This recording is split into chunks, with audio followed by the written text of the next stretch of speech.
An update today on the Toyota 410 Sprint Car engine program, plus we'll talk a wild night at Bubba Raceway Park for Lucas. There's news from XR and the All-Stars and more. Let's go. It's Tuesday, January 31st. I'm Justin Fiedler. This is Dirt Tracker Daily. If you weren't paying attention last night, you missed out on a drama-filled program of Lucas Oil Late Model Dirt Series action at Bubba Raceway Park. Kyle Larson showed up, which no one expected. Mark Whitener wanted to fight Logan Robertson after their heat race. The track rubbered in hot laps and qualifying and needed extra work to salvage the night.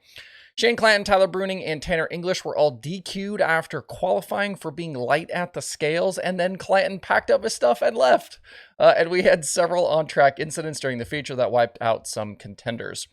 The battle for the win came down to Jonathan Davenport and Ashton Winger on a late restart, with JD coming out on top. Dennis Erb Jr. was also really good in this one, leading laps past halfway. This was Davenport's first Lucas win of the season and first since the Wild West shootout at Vado. He'd had some decent nights at Golden Isles, but was actually light at the scales on Sunday after qualifying at Bubba. I did miss that one, but he did bounce back to an 8th place finish. Vinny Giuliani said it was the crew's fault they were light on Sunday as they did not put fuel in the car. Yesterday, though, it sounds like maybe there were actually problems with the scales themselves, and series director Rick Schwally told Michael Rigsby and the Drive Home guys that they would have a new set soon.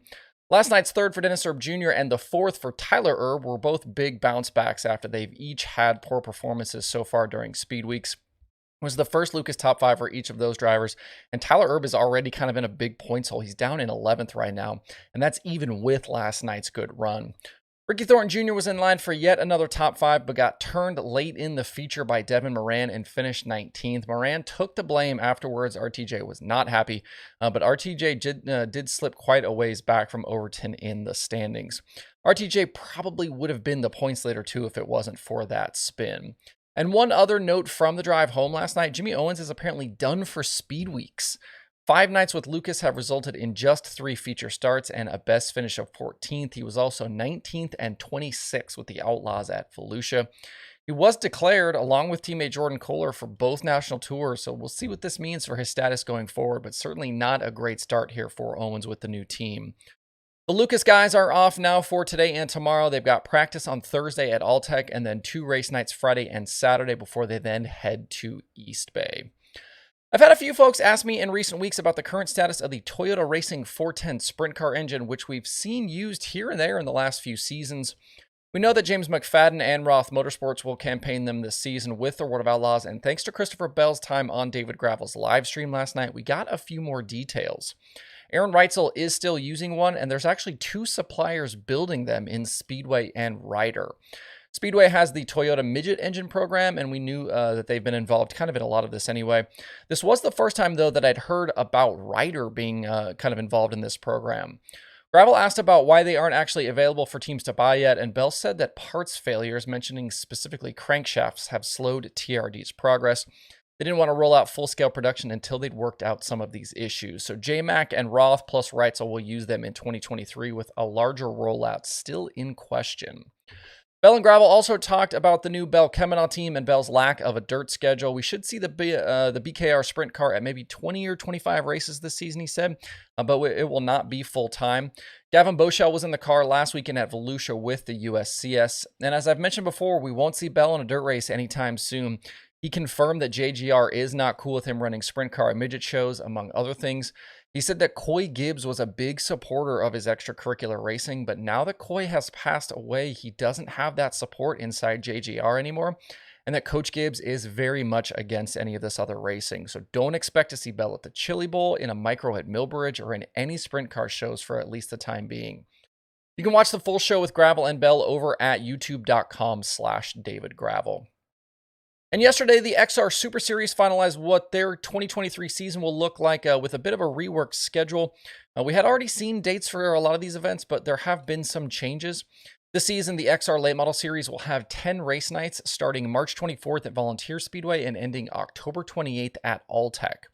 There are 300,000 to win races, 4 20,000 win shows, and 3 nights of split field 5,000 to win main events on this. Besides Volunteer and Alltech, we'll also see XR at Off-Road Speedway, Kokomo, Dubuque, and Gondik Law. There are no schedule conflicts right now between XR and Flow, XR and Lucas, or XR and the Outlaws. So a driver could run a national tour plus the Flow Series and XR.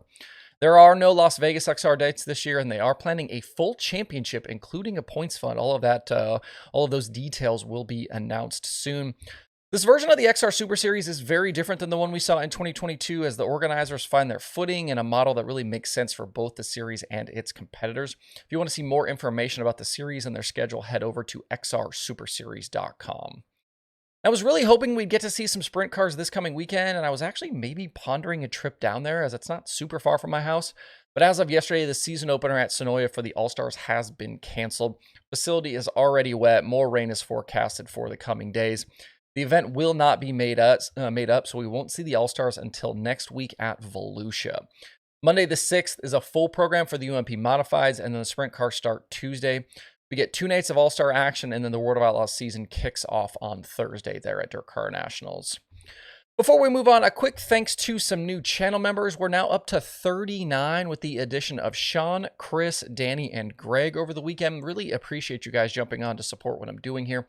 If you aren't a channel member and want to check the program out, hit any of the join button on these videos or the YouTube channel, or you can go to youtube.com/dirttracker/join.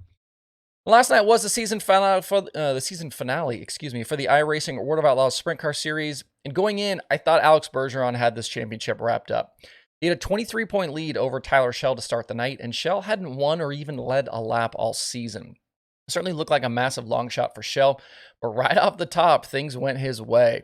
He had a much better qualifying lap than Bergeron, which set him up for the heat race win. Bergeron actually missed the feature transfer in his heat and was forced to come through a B main.